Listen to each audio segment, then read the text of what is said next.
ألف ألف ألف مبروك لجمهور نادي الزمالك على الإنجاز. هو فعلا إنجاز، هو ما يتقالش غير إن هو إنجاز برغم ظروفك، برغم المتاعب اللي أنت شايفها، وبرغم إنك أنت كل الأسى اللي أنت شايفه دوت وكل التعب اللي أنت شايفه دوت. ربك بيكافئك بحق اليوم المفترض، ربك بيكافئك على تعبك وشقاك اللي مسلوب منك، برغم الظلم اللي انت بتتعرض له وبرغم كل الاسى اللي انت عايش فيه دوت. ربك بيكافئك بحق اليوم المفترج دوت انك انت تتوج ببطولة كاس مصر. الف مبروك لكل مشجع زملكاوي اصيل.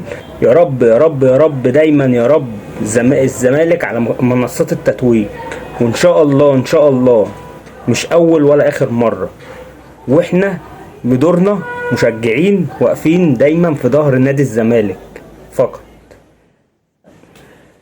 ربك رايد، ربك رايد لعيب طول عمره مسلوب حقه في نادي الزمالك، مش من نادي الزمالك، مش من نادي الزمالك، هو مسلوب حقه اعلاميا، مسلوب حقه في كل حاجة.